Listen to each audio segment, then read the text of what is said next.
परमात्मा के महान उज्जवल तेजपुंज गोलोक, वैकुंठ लोक और शिवलोक की स्थिति का वर्णन तथा गोलोक में श्याम सुंदर भगवान श्री कृष्ण के परात्पर स्वरूप का निरूपण।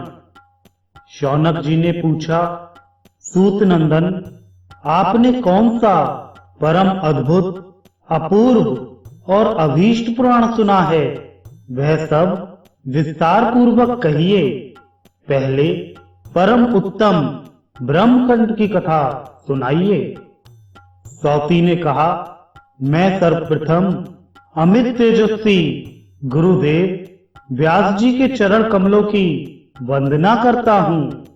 तत्पश्चात श्री हरि को, संपूर्ण देवताओं को और ब्राह्मणों को प्रणाम करके सनातन धर्मों का वर्णन आरंभ करता हूँ। मैंने व्यास जी के मुख से जिस सर्वोत्तम ब्रह्मखंड को सुना है, वह अज्ञान अंधकार का विनाशक और ज्ञान मार्ग का प्रकाशक है। ब्रह्मांड पूर्ववर्ती प्रलय काल में केवल ज्योति पुंज प्रकाशित होता था, जिसकी विभा करोड़ों सूर्यों के समान थी। वह ज्योतिर्मंडल नित्य है और वही असंख्य विश्व का कारण है। वह स्वेच्छामय रूपधारी सर्वव्यापी परमात्मा का परम उज्जवल तेज है। उस तेज के भीतर मनोहर रूप में तीनों ही लोक विद्यमान हैं। विप्रवर तीनों लोकों के ऊपर गोलोक धाम है, जो परमेश्वर के समान ही नित्य है। उसकी लंबाई चौड़ाई 3 करोड़ योजन है। वह सब ओर मंडलाकार फैला हुआ है। परम महान तेज ही उसका स्वरूप है। उस चिन्मय लोक की भूमि दिव्य रत्नमयी है। योगियों को स्वप्न में भी उसका दर्शन नहीं होता, परंतु वैष्णव भक्तजन भगवान की कृपा से उसको प्रत्यक्ष देखते और वहां जाते हैं। अपराकृत आकाश अथवा परम व्योम में स्थित हुए उस श्रेष्ठ धाम को परमात्मा ने अपनी योग शक्ति से धारण कर रखा है। वहां आदि, व्याधि, जरा, मृत्यु तथा शोक और भय का प्रवेश नहीं है। उच्च कोटि के दिव्य रत्नों द्वारा रचित असंख्य भवन सब ओर से उस लोक की शोभा बढ़ाते हैं। प्रलय काल में वहां केवल श्री कृष्ण रहते हैं और सृष्टि काल में वह गोप गोपियों से भरा रहता है। गोलोक से नीचे 50 करोड़ योजन दूर दक्षिण भाग में वैकुंठ और वाम भाग में शिवलोक है। ये दोनों लोक भी गोलोक के समान ही परम मनोहर हैं। मंडलाकार वैकुंठ लोक का विस्तार 1 करोड़ योजन है। वहां भगवती लक्ष्मी और भगवान नारायण सदा विराजमान रहते हैं। उनके साथ उनके 4 भुजा वाले पार्षद भी रहते हैं। वैकुंठ लोक भी जरा मृत्यु आदि से रहित है। उसके वाम भाग में शिवलोक है, जिसका विस्तार 1 करोड़ योजन है। वहां पार्षदों सहित भगवान शिव विराजमान हैं। गोलोक के भीतर अत्यंत मनोहर ज्योति है, जो परम आह्लादजनक तथा नित्य परमानंद की प्राप्ति का कारण है। योगी जन योग एवं ज्ञान दृष्टि से सदा उसी का चिंतन करते हैं।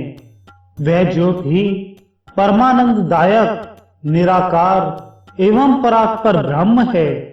उस ब्रह्म ज्योति के भीतर अत्यंत मनोहर रूप सुशोभित होता है, जो नूतन जलधर के समान श्याम है।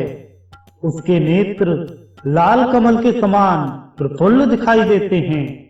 उसका निर्मल मुख शरद पूर्णिमा के चंद्रमा की शोभा को तिरस्कृत करने वाला है।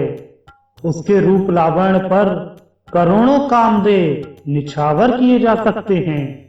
वह मनोहर रूप विविध लीलाओं का धाम है। उसके 2 भुजाएं हैं, एक हाथ में मुरली सुशोभित है, अधरों पर मंद मुस्कान खेलती रहती है। उसके श्रीअंग दिव्य रेशमी पीतांबर से आवृत हैं। सुंदर रत्नमय आभूषणों के समुदाय उसके अलंकार हैं। वह भक्त वत्सल है। उसके संपूर्ण अंग चंदन से चर्चित तथा कस्तूरी और कुकुम से अलंकृत हैं।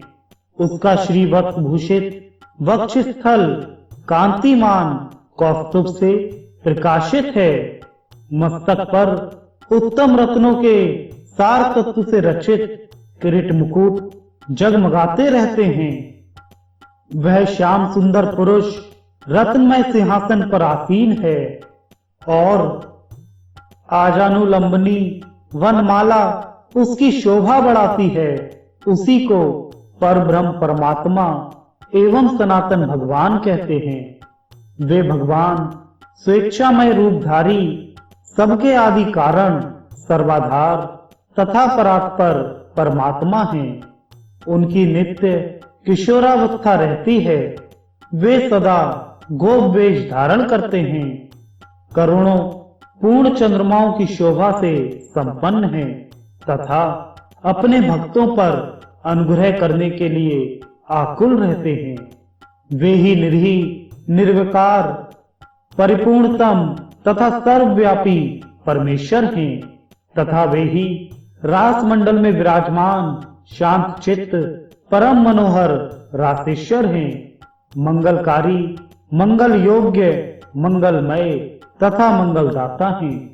परमानंद के बीज, सत्य, अक्षर और अविनाशी हैं। संपूर्ण सिद्धियों के स्वामी, सर्व सिद्धि स्वरूप तथा सिद्धिदाता हैं।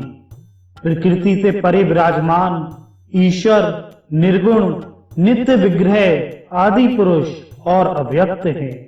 बहुत से नामों द्वारा उन्हीं को पुकारा जाता है। बहुसंख्यक पुरुषों ने विविध स्तोत्रों द्वारा उन्हीं का स्तवन किया है। वे सत्य, स्वतंत्र, एक परमात्म स्वरूप, शांत तथा सबके परम आश्रय हैं। शांत चित्त वैष्णव जन उन्हीं का ध्यान करते हैं। ऐसा उत्कृष्ट रूप धारण करने वाले उन एकमात्र भगवान ने प्रलय काल में दिशाओं और आकाश के साथ संपूर्ण विश्व को शून्य रूप देखा।